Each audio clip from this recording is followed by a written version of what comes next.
Bluff City Media presents The Anthony Sain Show with your host, Anthony Sain. Now, let's get to the show.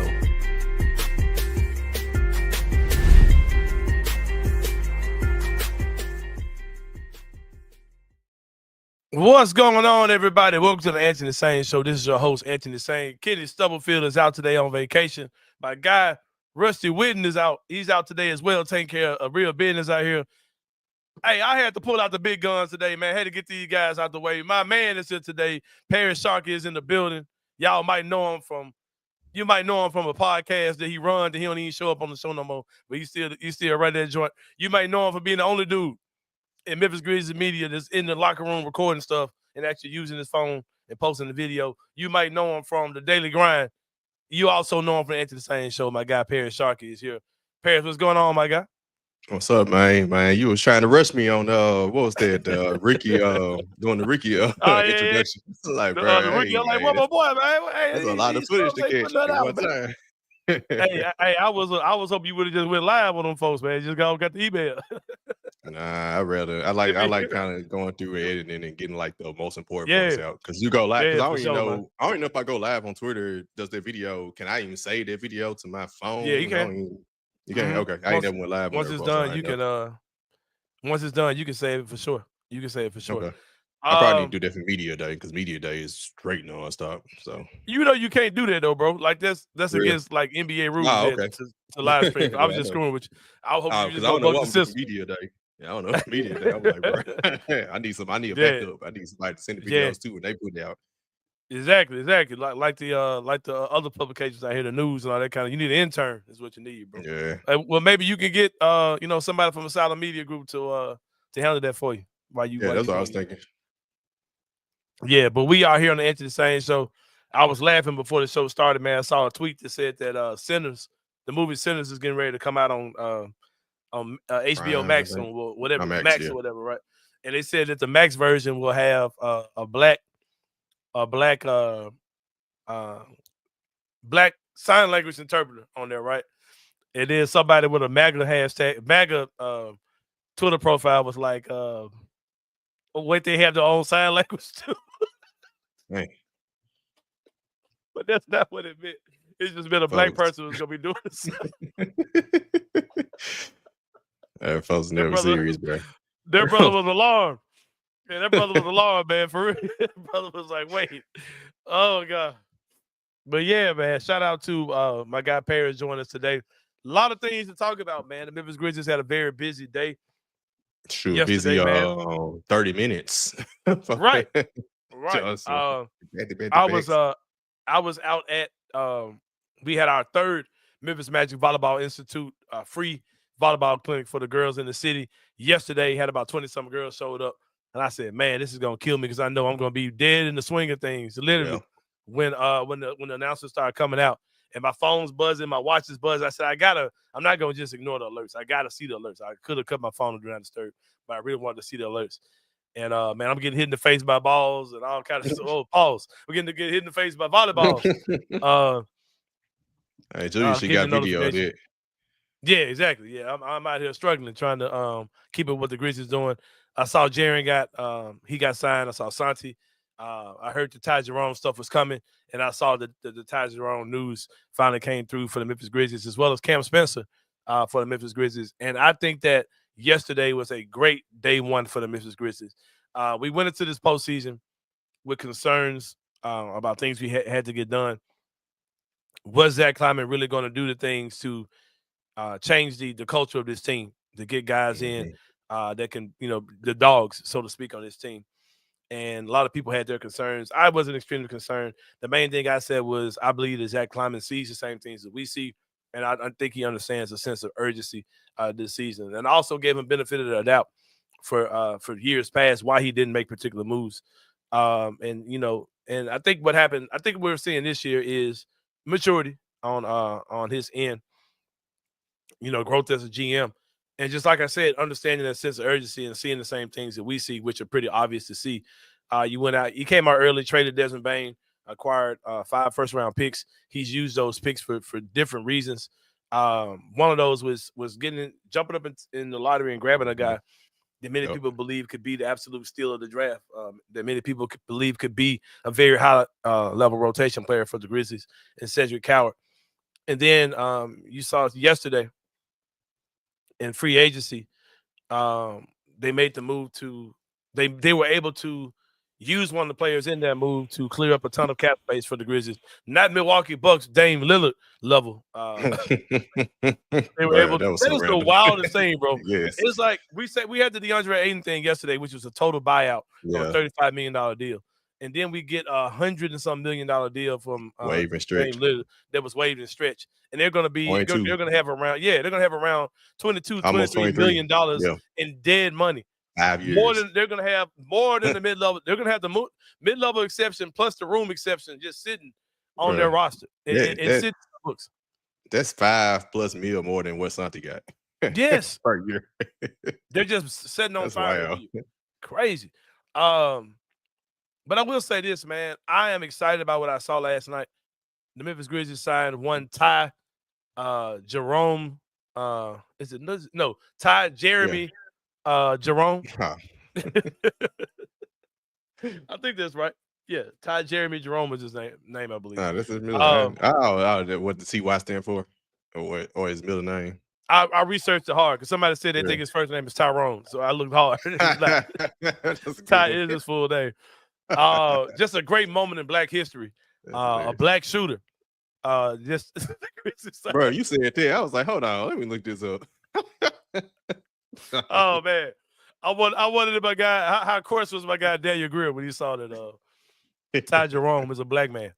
Hey, bro, I ain't gonna lie, because when I first saw him, we within Bluff City Media, we joke and we say he looks like Michael Harrell, Mike on Twitter, NBA Mike on Twitter, and another white Mike out here. But I always looked at him like, bro, that brother he's a weird looking dude. Like he looks like he might have like some other country going on with him. So I Googled him yesterday, and he's black. His dad is biracial. He's the same thing as Isaiah Hartenstein. His dad is black, and his dad is biracial. And his mom's white. I hate to get off subject for a second, but when you said white Mike, I think y'all was talking about it the other day. I'm like, every person I met that was white that was named Mike, we call him White Mike. Right, like, exactly, bro. It's like I got confirmation today. If you guys do not know what I'm talking about, go back and watch yesterday's episode where we had a church review of Believe in Church. My guy Mike Baird. Yeah, that's what it was. I said I guarantee you they called him Mike White in school. He gave me he confirmed that he was not called Mike White Mike in school. He was called something else. What was it, man? I cannot remember. I think his head coach is called Mike White for real. What was that brother's name? He said it was called Big Mike because he was tall ever since 8th grade, and he said that he was not the ladies' man that I assumed that I was hoping that he was. He said he was a late bloomer and he did not have the women back in the day either. So I was 0 for 2 on that, but I did enjoy my time at Believe in Church with my guy Mike Bayer. But the Memphis Grizzlies, man, let's go into it. The Memphis Grizzlies were able to sign Santi Aldama for a $17 million per year deal. I think that was a great deal. You were able to sign him at a number right above the mid-level exception, right above the number the other teams, most of the contending teams would be able to offer. Now, if the team wanted to, go into the 20s for him, it probably would have been a different story. But it does seem like the Grizzlies did get ahead of these negotiations with Santi Aldama, already had a deal in place for him, signed him for a great deal. Santi is a guy whose numbers are getting better and better every season. I personally am excited to have him back for several reasons. You definitely don't let him walk. Yeah. And he's a guy where the number you brought him back is just another tradable number contract where if he has a good year, you hold on to him. If he's struggling, you say, hey, we're going to go in another direction. But now I can move Santi Aldama at $17 million per year as opposed to $8 million or whatever he was making last year. No, he wasn't even making that. Santi was on 6 or 4. Yeah, it was low because he was a late first round. He got picked late in the first round. Yeah. So the thing about that, like, it helps with like Santi. He's 24 years. He's still young, 24 years old. Yeah, man. He's gonna be like warranted. Like, if you ever get to the point where like, okay, we need to trade Santi, match his contract with something. Some teams want him because he's a 7-footer that can shoot. Like, yeah, I just saw Luke Kennard, who don't shoot, still get paid $11 million. So I know Santi, who's 7 foot can shoot. And there were teams in the past that have had interest in Santi, but trading them at the number he was at last year was impossible. You couldn't move him at that amount. So yeah, I'm cool with that. I said I wasn't gonna get emotional, Parish Sharkey, but Jaren Jackson Jr., our native son, was extended. The deal that a lot of people kind of speculated, something that people thought wouldn't be able to happen. I came in here and said I do believe this is going to happen. This is the path that's going to get Jaren Jackson Jr. back on the Grizzlies. It took me back to 2019, my first year covering the team, and covering the team full time, where I was at daytime practices and all these type of things. And no, I'm sorry, that was Ja. But Jaren, I was around. I was covering games. I just went full time. Yeah, but I remember I was covering games, seeing Jaren, and I was like, man, this is a freaking child, bro. Like, this dude is a kid. Because he was surprised because he was talking to Mark. He was like I found out that Mark has kids. He was like, oh man, like he's like a grown man for real. Jaren couldn't drive when he got here. Jaren couldn't drive in year 2 when he got here. You know what I mean? He was a kid, bro. He was 18, like he was 8, but he couldn't drive. He was admittedly a late bloomer. He's like, I don't know how to drive, bro. Like, I believe it. I didn't get my license until I was 18, but I did already know how to drive, though, to be fair. Yeah, so Jaren was a late bloomer on that. He's just a kid, bro. You ask Jaren a question, and he'd start talking about Pokemon and just weird stuff. Like, he was a child, bro. He was literally a child in the locker room. And to see him now, he's, a guy who's a humanitarian. He's a philanthropist for the city. He's like, NBA National Basketball Players Association vice president. Definitely one of the leaders on this team. And like I said, we got Jaren as a kid, but you're talking about a guy who there's a good chance that he'll get married and he'll live in Memphis. He'll raise kids here in Memphis. And that's we've had one other guy like that in the history of this franchise. Conley. That's Mike Conley. And in the entire 25 years they've been here, Mike Conley is the only guy that we drafted as a kid, and we watched him grow into a man, have a family, all those type of things. So that was a great moment for Jaren. And it's also a great moment because it saved us a lot of money. We ain't got to worry about Jaren and the whole thing about him being all NBA and getting the Supermax. And after seeing Shay's contract, I was like, yeah, bro, like I'm so glad we don't have to worry about that. And you're getting Jaren at a very good number. And I think I saw that that with Ja and Jaren together, as far as duos in the NBA, we're amongst the lowest in combined salary for our duo. I know for a fact that the 16 playoff teams, we were 14th. Like, like who paying the most to the star duos. So yeah, man. It goes that's the Orlando team, including the Orlando team that hadn't paid Paolo, hadn't paid Franz Wagner either. So yeah, man, I'm excited for Jaren. I'm excited that Kleiman was able to jump on that to get that done. Like I said, I believe that the Marcus Smart for nothing deal was a precursor for that. When that deal went through, I didn't know anything about the possibility of extending and restructuring Jaren and all that. But if I'd have known what I knew now, I would have known then, okay, that Marcus Smart deal is for that. Because if you didn't do the Marcus Smart deal, it would not have happened. You wouldn't have. And the extension of the Desmond Bain deal also kind of went to it as well, because splitting his to two Cole Anthony, wherever they end up doing with him is what is going to end up getting a guaranteed number. I'm gonna come back to the whole Cole Anthony thing because I want to talk about something else that was huge yesterday, was getting Ty Jerome. I said on this same show yesterday that I questioned the reports that were saying that Ty Jerome was the target for the Grizzlies and was mutual interest. They had them at the full of like 14. Right, because I was like, if you're trying to extend, I'm like, because had me like, okay, maybe the Grizzlies are saying we ain't focused on extending Jaren. Maybe we're just gonna get talent on this team, Nickeil Alexander-Walker, Ty Jerome, and we'll worry about Jaren next year or whatever, right? I started thinking that at one time. But then for the Grizzlies to actually get him for that $8.8 million figure is a great move, man. You're talking about a guy that was third in the league in six-man of the year votes. Finalist. Third in the league in three-point percentage. He was shooting like 45% from three. Mm-hmm. Do you guess who? Do you know the numbers? Like the guys, you know the list? What you mean? The list of the top three. The list of the top five or whatever, three-point percentage. Take a guess who number one was. Luke Kennard. No, Steph Curry was number one. I know he's still up there. You will never guess who number two was. People in the comments, take a guess of who you think. No, take a guess who you think number two in 3-point percentage was this season. That's a very I would never. Don't look it up. I ain't gonna look it up. I'm trying to guess. No, I'm saying to the people in the comments, just take a guess. Take a wild guess at who number 2 in the league was. Someone I never guessed to do it. It was not Malik Beasley. Yep, that was my first thought somewhere. Because he shot really well last year, and that would be someone I wouldn't thought. Grayson Allen would have been a good guess. He was not number 2. Allen was a great guess. That's a great guess. And this man was shooting like 45% from 3. And he came into the league being a guy that they were saying he couldn't shoot. I was like, damn. The man shot 45. I know it was on high volume, too. It wasn't Luke Kennard. Nah. Bro, it was it was Zach LaVine, bro, was number 2 in the NBA in 3-point shooting percentage. Would you would have thought that? No, but it doesn't shock me either. Like that dude's progression from 3 is crazy. Yeah. Taurean Prince was tied, and Taurean, go ahead. Taurean Prince. Yeah, he was tied with Ty Jerome.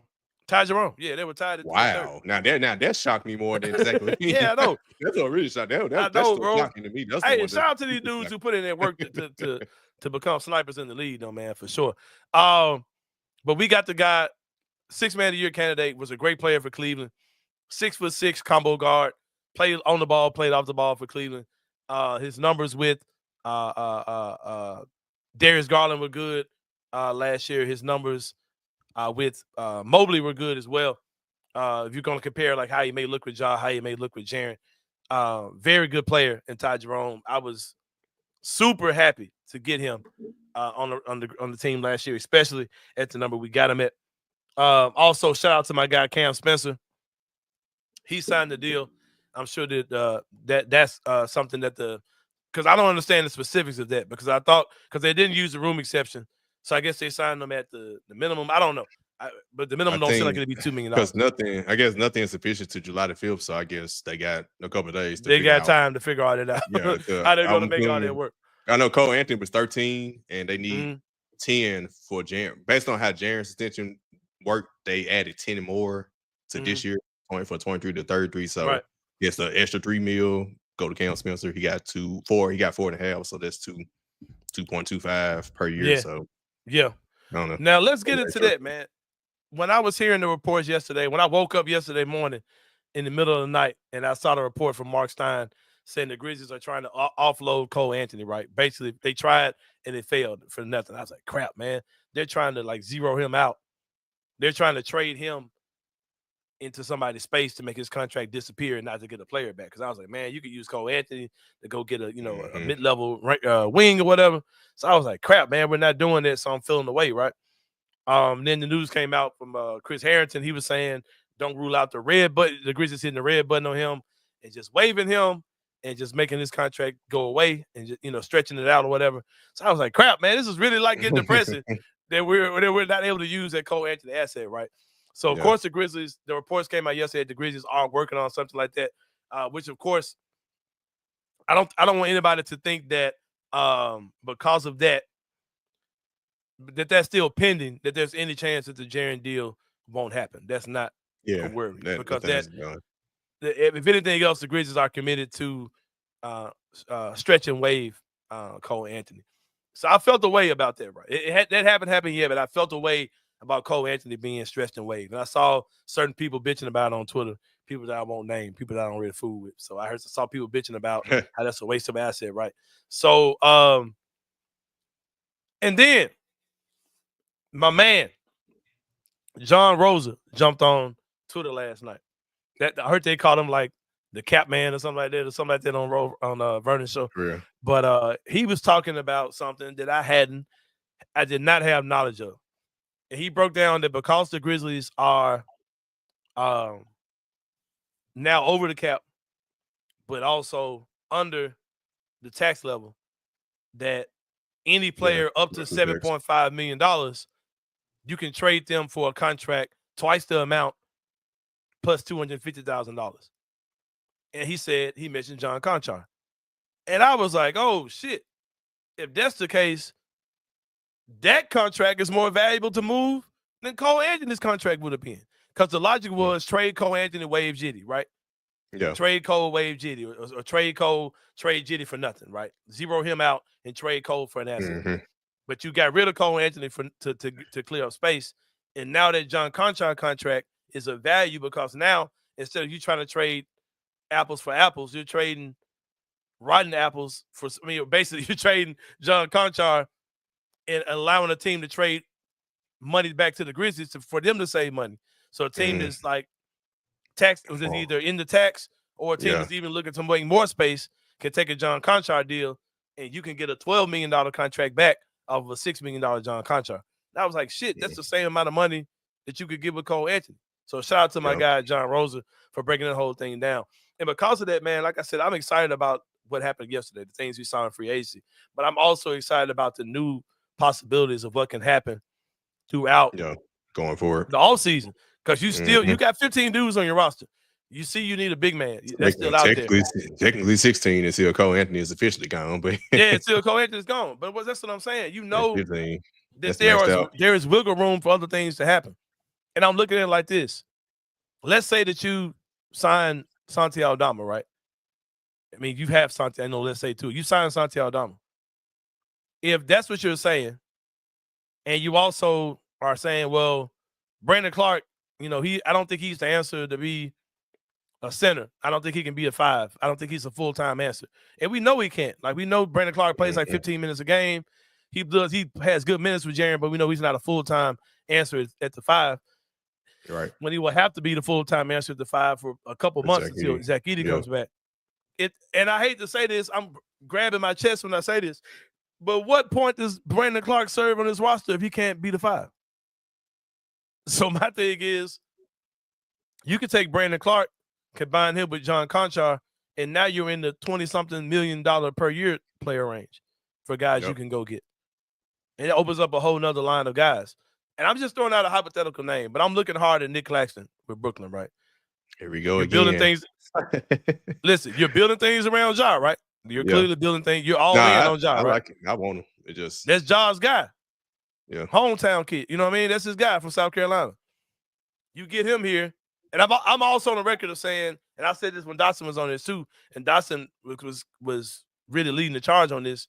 I'm not fully convinced that even if Zach Edey was healthy, that's the center option that we were going to roll into the season with. I agree with that because I was thinking you went through this last year, right, with Gigi and Vince going to Gigi specifically. His second year, he got hurt. You tried to bring him back in to a team that was contending, essentially, or a team that's in the playoff. You gonna do the same thing again with Zach Edey? That's a lot of pressure. Like, nah, we can't do that again. I wouldn't be surprised if the Grizzlies do go in another direction. And let's say you go get a John Collins, or you go get a Nick Claxton, or you go get some big this kind of team is trying to move off of, right? And they're able to get some cap relief for as well. A team like Brooklyn, who's hoarding cap space at this point, right? Yeah. Let's say that you do those type of things. Let's say you're able to make that type of deal. You've got Nick Claxton, who's a starting big, and if you had to kind of split minutes with him and Edey, or whatever, you can do those type of things. Or John Collins, same thing. But during the season, now you've got that $20-something million player. That's another tradable asset. You understand what I'm saying? Because last year you had Jaren Dez, and then you had just a bunch of nothing deals. Like the guys are making $1 million, $2 million. But now going into next season, you're going to have KCP, who's on a mid-level deal. You have Santi Aldama that's on the tradable deal. You got Brandon Clark right now, who's on a tradable deal. You still got Cole Anthony technically, but you're probably not going to be able to move him. But you got more guys. Ty Jerome, technically. And Ty Jerome. And if you make this deal, you have another guy that's on a $20-something million deal. Mm-hmm. You would have more movable contracts. So when they when certain deals come up, you can make those deals, and you're not throwing out Luke Kennard and math problems to teams. You know what I mean? You can actually trade out guys that have some type of trade value. So I'm excited about the rest of the season, man. The rest of the preseason. The rest of the offseason. I think it's off to a very good start. I think a lot of narratives about Taylor Jenkins are just silly, man. Because like I said, we've seen he's traded Bain already. He moved up in the draft. He signed the guy in free agency. He's just constantly knocking off these boxes that people are, questioning him about. Patrick Butler says, what about the center that played for the hustle last season for North Carolina. He's talking about Baycott. Yeah, he's talking about Armando Baycott. I'm not a fan of that at all. I don't really think the Grizzlies take him serious because he's never been on a two-way. Like, he's literally never been on a two-way. And I don't even think the Grizzlies ever called him up for anything last season. I don't think that's a real option. His rookie year, though. Huh? He was really good in the G League. And he was never on a two-way for us. Not even on. Yeah, that's right. Because when they got rid of the Colin Castleton dude, they brought in Zion and Pulling. Yeah. And I don't really think they think he's a real NBA player.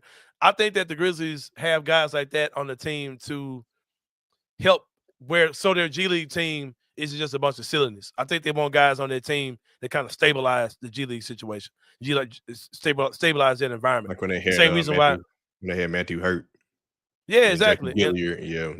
And because they always have a really good point guard down there. They had Yuki down there. Yuki didn't play a real minute of Grizzlies basketball at all for us, right? I think they like to have guys that make them a stable team in the G League, but they don't really take these guys serious as true NBA players. So I don't think that's a real option. Oh yeah, I'm glad that my guy mentioned this right here. Got a note that Tarek Biberovic. I got to call out my guy. I hate to do it, man. My guy Rusty Buckets. The man diagnosed that man is dead when he got the injury. Rusty diagnosed that man is deceased. It didn't look good. It didn't look good. I'd say. He looked good at all. Be fair to him. It didn't look good at all. Hey, especially when you watch it from another country. Yeah. It ain't like then they ragging ass intel. We just not here. I saw today. I ain't heard nothing else about it. I looked it up today. I saw a little bit afterward. They already kind of announced that it wasn't a series, but they didn't come out with a full like they came out with today. Yeah.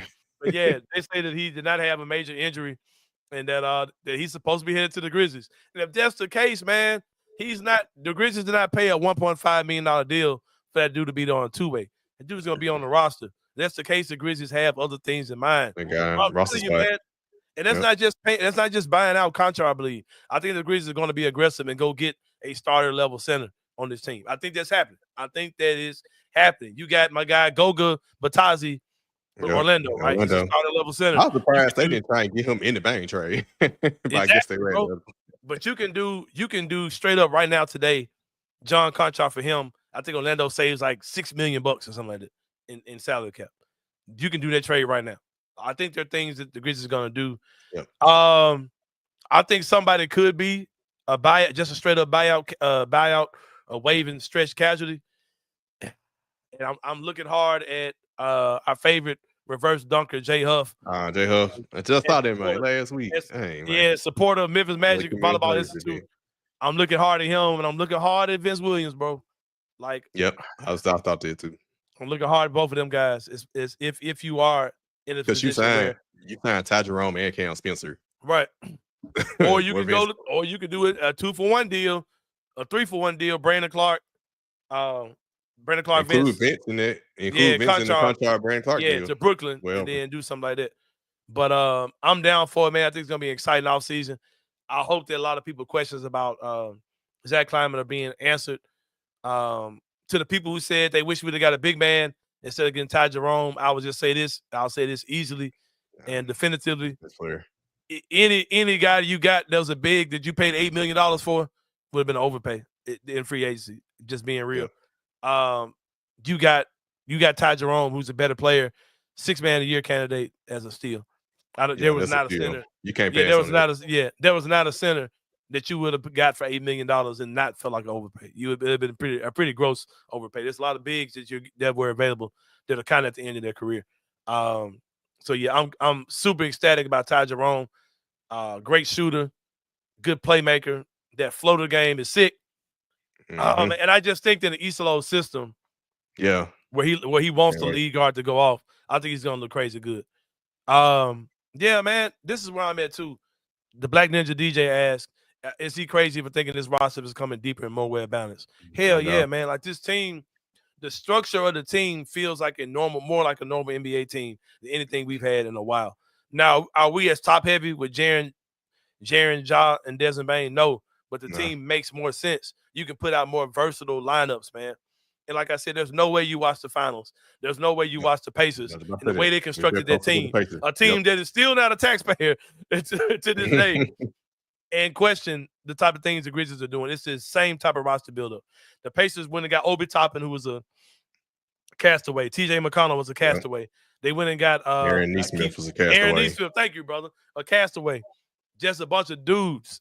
And they put a lot of trust in a guy that was a lottery pick. And my guy Benny Mac. Yeah, Benny Mac. They let him go hoop early in his career. Like, it's the same crap, the same stuff we're talking about doing. You know what I mean?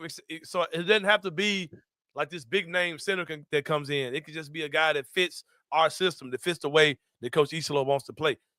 We can't get super excited about this name game stuff because even like, I think Houston's going to be really good.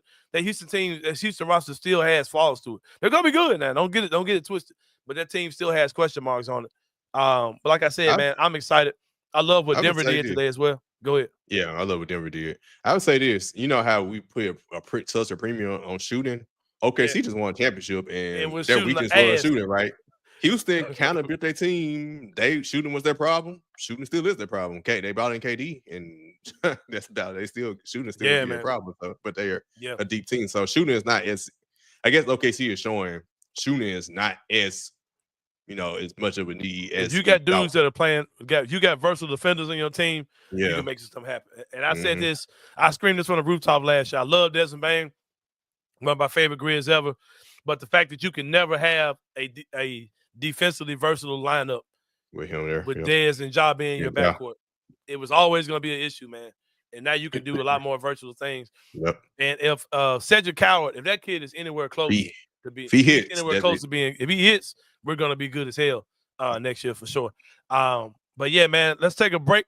Parish, I'm going to give you a break as well.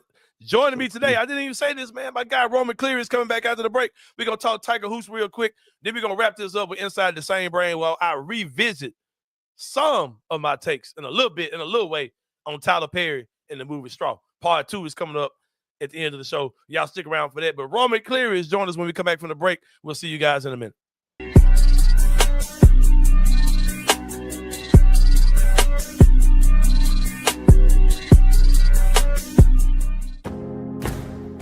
Looking for an alternative to alcohol or conventional medicine? Check out Ounce of Hope, a Memphis-based dispensary with 2 local stores in the Sanderland Center and on South Cooper Street. You can get all the products you need in a location convenient to you. Each store offers an intentional shopping experience with dedicated bud tenders to answer all of your questions, from product selection and mushroom blends to our personal favorite, the Delta 9 seltzers. You gotta try the Peach Buzz.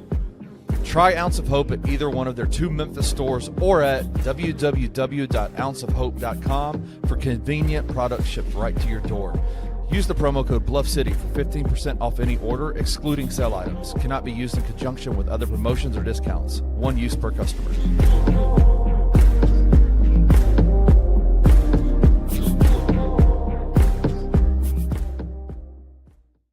Dain Dainja had his waiver denied by the NCAA. Shocker. You want to see my surprise face? Yeah. We were hopeful for a while, sure. I don't think hope ever turned into like reality in my mind or confidence. No. Like some people had it. NCAA waiver process for Memphis has failed 3 straight years though now. It doesn't matter how optimistic people felt like the program was. It doesn't matter how optimistic fans were. Like, for me personally, I never felt good about it. Like, I've seen it too many times, like I've seen these situations where a player has a good case and it makes sense, and you say, I can look at this other example for fill in the blank team with fill in the blank player, and the situation's very similar and they were granted. As we know with the NCAA, none of that stuff ever matters. Tune into On the Bluff with Christian Fowler and Gabe Kuhn every Tuesday at 12 p.m. on the Bluff City Media YouTube channel.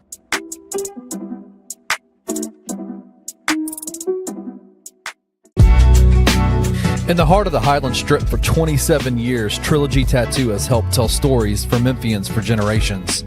Located at 530 South Highland, Richie and his team are waiting to help you tell yours. From tattoos to piercings, your body art should be as unique as you are.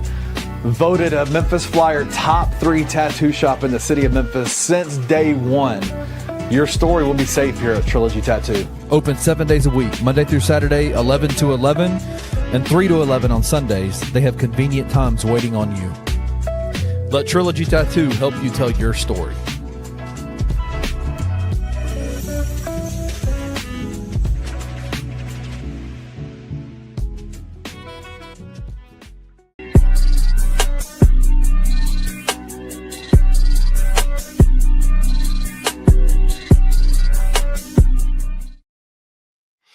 All right, y'all. Welcome back to the Anthony Sain Show. The University of Memphis, man, is out here doing things, making motion out here this offseason for the Tigers, and no one can speak about that more than my guy, Roman Cleary. He is the Memphis Tiger beat reporter for Bluff City Media, and he joins us now. Roman, what's up, my guy?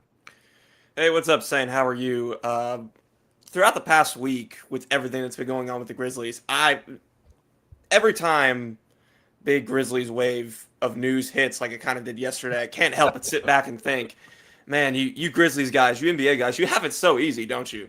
Because all y'all got to do is just sit back and wait for Shams to snap his fingers, and then y'all have bits of stuff to talk about. Meanwhile, I've been spending the past week trying to track down Simon Majok's name.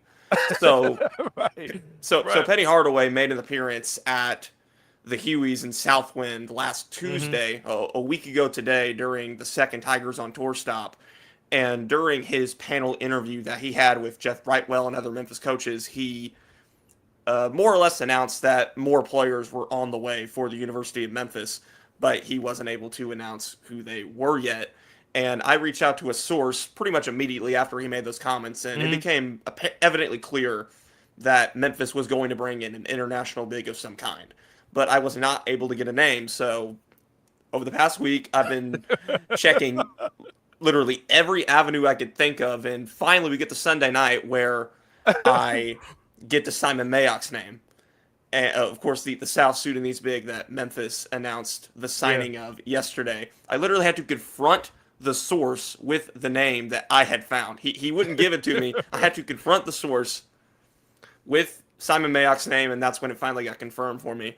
So that's just a little insider journalism there for you covering. Yeah, for sure, man. And you also have to deal with the ever-changing mind of 19-year-olds and NIL players that are instant millionaires. That you got to deal with that type of stuff. And I could not. I used to cover University of Memphis for a tri-state defender, and I was like, nah, I'm extremely good because I was covering it back in the old school. Like it was no NIL deals, and kids weren't just on a transfer portal, none of that type of stuff. It was just, hey, kids were coming to Memphis, they committed and they came, and they might transfer, but it wasn't the smartest thing to do to transfer. It cost a little bit to transfer. So, yeah, I could not cover college athletics in these days at all. So, shout out to you. God, by the way, don't even get me started on Brandon Huntley-Hatfield. Don't even get me started on him. Like, please. Oh, my gosh. Also, man, you did say that Penny sounded kind of crazy with it. Because you didn't say that. This is me saying this. When I heard Penny say, like, Penny, what are you talking about? Like, he's like, yeah, I got a couple guys down the pipe. I'm like, okay, guys that are gonna decommit from the draft, that's already happened. Like, are you talking about kids that are already on somebody's roster that are getting ready to enroll in school? Like, what are you talking about? And then even now, when he's talking about an international guy, this is my question. I'm so lost on this, man. And I know I brought you on, brought the right guy on to talk about this. How is it, like, who, like, I'm like, was this kid somewhere next to Chinese Jokic like last week? I mean, like, where did he? Who is this kid? How do you find him? And like, why is he already not playing for somebody's school? Yeah, so these international players, as you can imagine, are extremely hard to track down, and you kind of made that clear already. So Simon Majok is a 7'1" behemoth who played in this Serbian youth professional league that I'm not even going to attempt to announce the name. So he's a professional basketball player playing in college. He played in the Serbian youth professional league. And this past season, he was absolutely dominating this league. 17.3 points per game, 9 boards, 2.6 blocks. He was basically just towering over everybody. How old? Obviously, it's not a great level of competition, and he was only able to play 7 games last year because in Serbia, the rule is once you turn 18, you are not able to participate in these youth leagues anymore. So Majok's season was basically over after those 7 games. So you tell me this young man is 19 years old? Oh, he's 18. He's going to turn 19 this year. Okay. Roman, I don't believe that, but we're going to keep it moving. I'm seeing this gentleman. I don't think that young man is 18, but we're going to keep it moving. We're going to keep it moving, Roman. So, okay, are you talking about a guy, okay, I don't expect 17-9 to translate in 3 blocks. I don't think that translates. So no. We just got Joel Embiid. But I don't think that's who we got. So what did we get? Is this a guy who's going to be rough around the edges? Do you think he can be even a high-level player within the conference? How do you think he translates? Or does he have to be any of those things?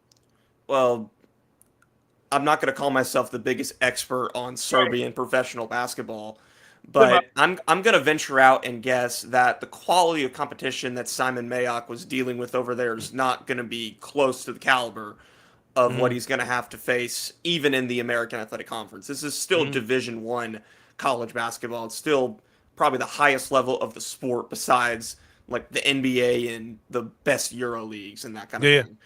So there's certainly going to be a learning curve there for him. Essentially, Memphis got a body. I don't envision him challenging Aaron Bradshaw as the team's starting center or anything like that. At the end of the day, Memphis needed depth, they needed size, and they just needed another piece in this front court. And that's what I think Simon Majok provides mainly for the Tigers there. Something I'm noticing kind of with the branding, maybe just because he's just a kid who just has that type of appeal and because he's local, but Curtis Givens is a name I want to throw out to you. He seems like a guy that as the season goes on, even though he's not going to be a starter on his team, he seems like a guy that's going to be kind of the face of the team kind of guy, even as a bench player. Am I overreading that, or is it just because he's a local kid and I'm kind of projecting that on him? Or do you kind of see what I'm saying too, where it kind of feels like Curtis Givens is going to be kind of the guy that we relate to on this team? Well, Curtis Givens is certainly going to be a significant player on this team. Oh, yeah, for sure. He's more or less the reason that Dante Harris, if you remember him from last season, entered the transfer portal. I expect Curtis to be the backup point guard this year. The face of the team is going to be the starting point guard, Doug McDaniel, most likely. Okay, he's by far the biggest name they landed out of the transfer portal. I guess you can argue Aaron Bradshaw as well. Sincere Parker is another significant guy that they've landed. So there are guys on the totem pole that are certainly ahead of Curtis Givens, at least right now. But Curtis Givens certainly has the opportunity to grow and take a leap from what he was at LSU last year. At the end of the day, LSU was probably the worst team in the SEC last year, and the SEC was perhaps the greatest conference in college basketball history. And when you're on the worst team in a league like that, and you're barely getting opportunities to produce, you're not getting a lot of minutes there, naturally, the numbers just aren't going to come out great because most guys in college need other quality players around them, especially in a league like that, to produce at the highest potential. And Curtis Givens was not in that situation last year. I believe the situation he's in Memphis is much more favorable, and the hope is that this year he has a productive year as the backup point guard, and maybe he can take a leap and become the starter for his junior and senior year. Yeah, I'm not really meaning.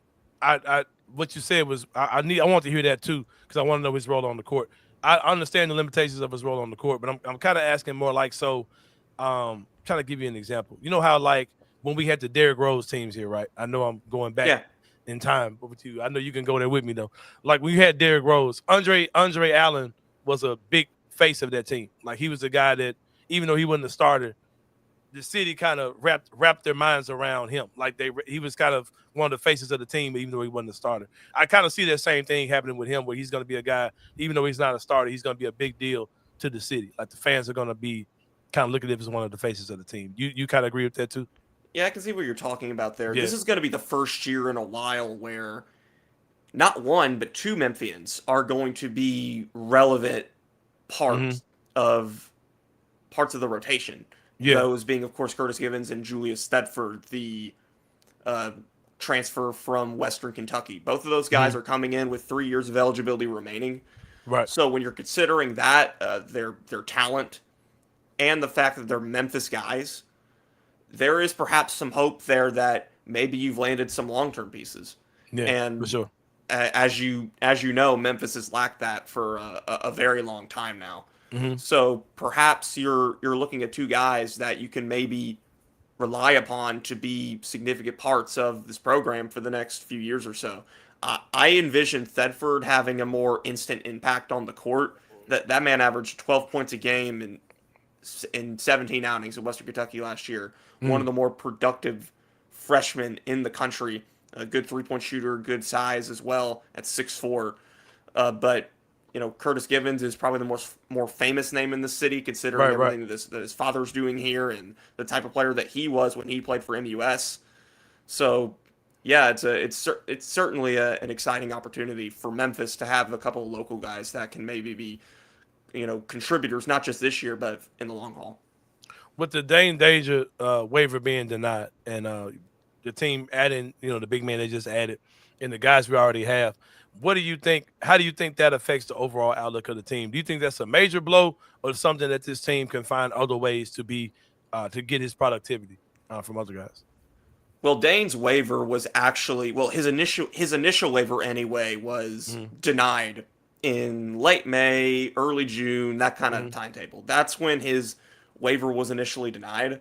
So Memphis has had an idea for a while that Dain Dainja was not going to be a part of this team.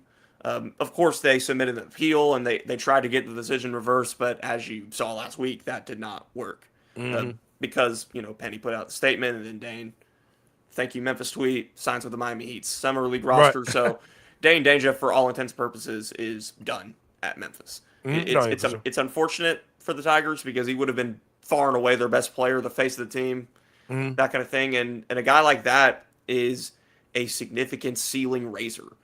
And there's just no replacing that. That's the reality.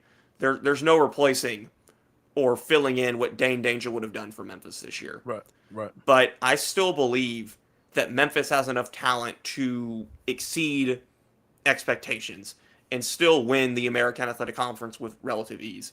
Right now, if you go to barktorvik.com and its preseason rankings, Memphis is actually 72nd in the country and ranked behind South Florida. So they're not even the top team in the AAC, according to Bart Torvik. I don't agree with that.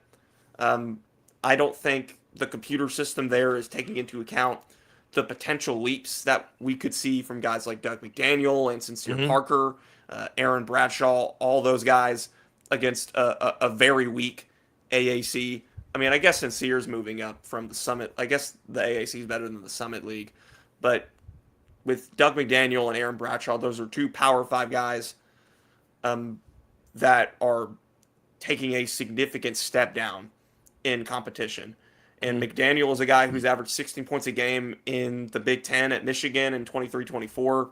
And Aaron Bradshaw, while he hasn't been good in college so far at both Kentucky and Ohio State, this is still a former 5-star recruit in the class of 2023. He was a top 5 prospect in that class.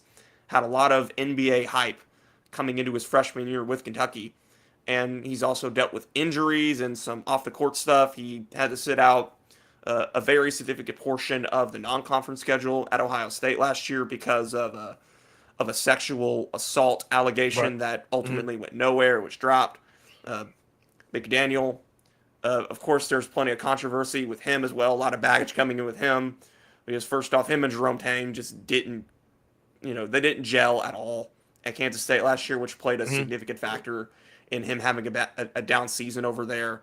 And then at Michigan, his season was very much derailed by the academic suspension. His grades, unfortunately, at Michigan were so disappointing and underwhelming that Michigan had no choice but to ban him from playing road games for 6 consecutive games. He could play all the home games, but his grades were so poor that he had to sit out 6 consecutive road games, and that, very much ended Michigan's chances of pretty much doing anything that year. So there's certainly a lot of question marks heading into this year, especially now that officially that Dain Dainja is not going to be on this team. But I still have a relative amount of optimism for Memphis that they can exceed expectations and end up perhaps maybe just a little worse than last year, still get to the tournament, that kind of thing. Yeah. Yeah, for sure. Well, Roman, we appreciate you coming on, man. We'll have to do this more often, a little closer to when the season starts, get more of a season preview, get to know these guys a little better. You know, it's going to take me a while before I get to know these guys, man. It's just what it is. It comes down to me and Tiger basketball. But I ain't gonna say it's all on me though, man. These guys, it's a totally different team than it was last year with the NIL and transfer portal. Hey, it's free agency. It's open season for everybody in college basketball every year. So we'll get to know these guys a little better as the year comes closer. This is Roman Cleary, my guy. He's the Memphis Tiger beat reporter for Bluff City Media, and he'll be joining us more regularly as the season comes closer to starting. About to take a break. When we come back, it's going to be Inside the Sain Brain. We'll see you guys in a minute.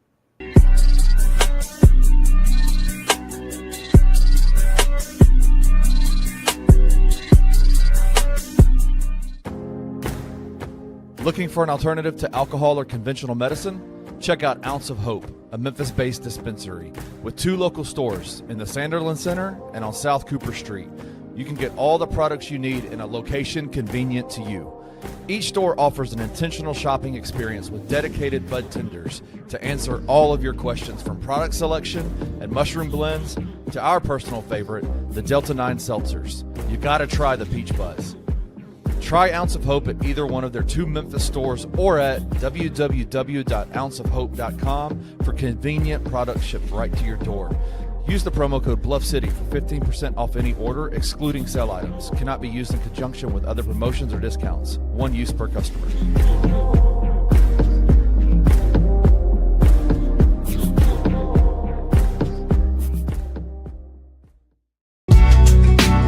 In the heart of the Highland Strip for 27 years, Trilogy Tattoo has helped tell stories for Memphians for generations. Located at 530 South Highland, Richie and his team are waiting to help you tell yours. From tattoos to piercings, your body art should be as unique as you are. Voted a Memphis Flyer top 3 tattoo shop in the city of Memphis since day one. Your story will be safe here at Trilogy Tattoo. Open 7 days a week, Monday through Saturday, 11 to 11, and 3 to 11 on Sundays. They have convenient times waiting on you. Let Trilogy Tattoo help you tell your story.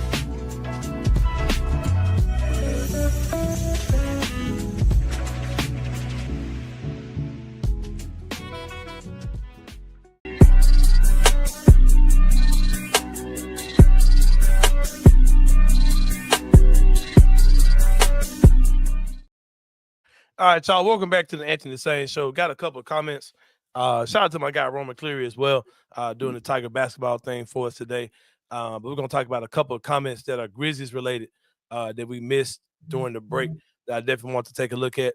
Let me see. I didn't spend the entire 2023-24 season fantasizing about Vince Williams' future just to cast him off after one bad season. I get that, but like in the numbers game where you added 2 wings to this team, one is a lottery pick, and one is not Karl Anthony Towns.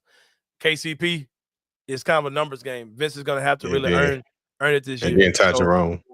Yeah, and you had Ty Jerome too. So it's kind of like you. It's going to be a numbers game with him, but it's probably going to come down to either him or Gigi as far as what they do. I've kind of heard some. I didn't hear things as bad as some of the things I heard about Gigi as far as maturity issues, but I have heard some chemistry issues with Vince as well that I was a little surprised to hear. So we'll see how that whole thing goes down. There was another one in there too, Kenny, that somebody asked a question about. I can't remember what it was. It was kind of funny, I think. Let me look real fast. Oh, what was it? What was it? I don't know. Yeah. I don't know. Don't worry about it. Any word? Oh, that's it. Any word on Coward in Summer League? That's the one I want to talk about. I was talking. No, there's no word on it. I personally don't want to see him play if he ain't 100%. It's nothing I want to see about him playing in the Summer League if he's not right. But I had an interesting theory that my good friend Cam Rose presented to me, where he says that he thinks that he's clear and he will play in Summer League. And he said, let me ask you this, and he said, man, if you were a prospect and you're rising up the ranks, going 1-on-0, why would you clear yourself? Like, why would you allow yourself to be cleared? It's true. You know what I mean? Like, why take a risk of getting worse if you're already on a rocket and you're going to be a lottery pick just off playing 1-on-0? Like, why would you even bother about getting cleared? That's an interesting theory to think about for sure when it comes down to Cedric Howard. We'll know very soon. I'm voting on that he won't be playing, but I think we'll see. Likely the Grizzlies organization and Zach Kleiman have already kind of alluded to him not playing. Hey, when you do the whole we'll see if he's healthy enough. He's just been one of doing, and when you do that type of talk, it's like, y'all set it up for him not to play. Even if he's actually ready, they might just, the Grizzlies are a cautious organization. Yeah, I don't see any point him doing that at all. But somebody that is always cleared and available, Parish Sharkey, is our good friends at Trilogy Tattoos. 27 years in the business, man. Go check them out for all your tattoo needs, all of your piercing needs as well. They are the best. They've been that way forever. They will get you straight, man. Great staff over there, award-winning staff, some of the best in the city of what they do at Trilogy Tattoos. And if you need shoulder surgery, they cannot do that. If you need to be cleared to play in the NBA, they can't do that either. But they can get you squared away with some of the top-notch tattoo designs and piercing in the city of Memphis. Our good friends at Trilogy Tattoos. Well, I want to wrap up the show, Parish Sharkey. And when I talked to you this morning and you told me you saw the movie, I can get deeper into it. Last week was a non-spoiler review of the movie Straw by Tyler Perry. This will not be a spoiler-free episode. We will talk about the things that are in the movie. I have a change of heart, Parish Sharkey. You're married, so we have a similar situation. Me and my girlfriend cohabitate as well. And with that being said, she heard my takes about the show. She saw it. She didn't watch it in real time, but she watched it not too soon after it was over. And she said that I was making a glaring error in judgment, Parish Sharkey. She said that because my major issue with the movie was the plot twist when the girl, when they revealed that her daughter, and if y'all, I hate to tell y'all don't watch the show, I hate to tell y'all to log off, but I don't think y'all care about this movie. Oh, it's been about a month now. It's been about a month. Exactly. It's been about a month. So the plot twist was that her daughter was dead. And in my mind, from the way that I digested the information in the movie, there were several, it was showing you that there were several moments in the movie where what you saw was that actually what was happening. And it was murked up and the things were wrong and details were left out, all these type of things. So when they said that the young lady was dead, they said that her mom called and said that she died the night before. And I thought that whole concept was dumb because I was like, so you're telling me that this girl's mama, as soon as her phone cuts on, her mama's calling her. And her mama calls and tells her the baby died last night. I took that as this child has been dead for a long time. That's how I interpreted this. That I didn't take that literal when the mom said she died last night. I didn't think that I didn't think any of that conversation was real. I thought all that was a figment of imagination, right? I thought the entire thing was a figment of her imagination. This is another hallucination she was having, and she was telling herself at that moment, my daughter died last night. But I'm thinking that the girl died a long time ago. I was thinking that the trauma, the disappointment of what she was going through, possibly dying, possibly having to go to jail, is what made me think that it wasn't a real time event. It made me think that this was even more trauma, making her think that the girl died last night, or she was reliving the moment of when she found out that the girl died the night before. So that's how I was taking it. Julia was like, no, that was literal. The girl literally died the night before. And everything you were watching is from the beginning of the movie to the end was her dying the night before, not dying a long time ago. Because my thing was, I was like, okay, so how did she get into the school? Like, because if that girl died a long time ago, they're not just going to let her come into school just off some willy-nilly, she's crazy stuff. And they probably would have called the police on her a long time ago if she was constantly coming to the school and not dropping off her child. And they didn't know the girl was passed away. And Julia was like, that's why they were so surprised, because it happened last night. The school didn't even know the girl was dead. So when she was up there, they just thought it was weird, but they didn't know what was going on. They didn't know the girl that passed away.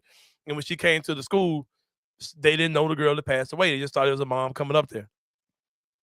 So I was like, for that point, I gotta walk some things back. Yeah. That the ending was not as ridiculous, or the plot twist was not as ridiculous as I thought it was. And the M. Negro Shalimon plot twist was not as stupid as I thought it was. But the movie was still ass. Don't get it twisted, because at the beginning of the movie, when all this crazy stuff was happening back to back, and how ridiculous over the top her boss was at her job. Yeah, I was like, bro, stop. That man's wild, dog. Bitch, I'm about to fight you. He couldn't have known that she died, because the way he didn't know. There's no way. Because she never said nothing about it. And like it was just way over the top, bro. I was like, bro, nobody acts that way about employees in their jobs. And there's no job that's that hostile of a work environment. But yeah, the movie itself, it was like I said, the last review I gave. It was cool. It wasn't the greatest. It's Tyler Perry. I mean, it was. Yeah, it's Tyler Perry. And now that I understand the plot twist a lot better, I have to walk it back. I was saying this is one of his worst movies. I was giving like a 6 or a 7. I think it's in the. I'm giving on the Tyler Perry scale. No, I'm saying on the Tyler Perry scale. Yeah. Like I'm not comparing this to Macbeth. You know what I mean? I ain't comparing this to the Schindler's List. Like I'm comparing it to Tyler Perry movies. I was like, it's about a 6.5 or a 7. I think it's about in the 8.5 range now, because it does show the immediate trauma of losing somebody and how you can just totally lose your mind, and how the days after that can just be a blur. So I do walk back some of my takes on the movie, but I still feel a way about Beauty in Black and the amount of penises that were being forced on me that I did not sign up. I stopped, bro. My wife was watching. I started watching the first season until that girls will sign us up for some bullshit. I didn't watch no more. I said, nah, I didn't watch no more. I ain't watched the rest of that season or the season 2. I think it was like 2 episodes in. Right. Our girls will sign us up for some shit that we did not sign up for at all. Yeah. The part of police pulled it up. Yes, bro. That part. Even that part was the worst, bro. I'm like, okay, bro. Dude. Like you got cut off in traffic. Now the police officer wants to kill you. Like, come on, bro. How did that escalate? That whole thing was crazy. The man shooting him. Oh, you know him. You set me up. You set us up to get wrong. Like, all right, bro. It's just too much, bro. It's just too much, bro. The folks thinking she had a bone. Well, I guess I could see that, but still, that was over the top too. That hold the bone. Yeah, man. Yeah, like. It was so many scenes that like didn't have to happen. Like you could have dropped me off in the same plot, but not get me there this way, bro. The whole thing was crazy. The acting was good. Like Taraji P. Henson, Sherry Shepherd, and Tiana Taylor. Their acting was on point. Yeah, it was cool. It was cool. But yeah, man. It's been good. Awesome. But Parish, I appreciate you rocking with me, bro. Like old times. Parish Sharkey, you will see more of him as the season goes on. He will be a regular guest on the Anthony Sain show. I will reveal other guests that will be coming on a regular basis, on a weekly basis in the weeks to come. I think the offseason is looking good. I'm excited about the things to come. Zach Kleiman is really reshaping the culture of this team. And I like the moves he's making, man. I like it for sure. Well, for Parish Sharkey, this is Anthony Sain. We'll see y'all tomorrow, man, and we out. Thank you for listening to the Anthony Sain Show. If you enjoyed this episode, leave a rating and a review wherever you download your podcasts. Also, like and subscribe to Bluff City Media's YouTube page.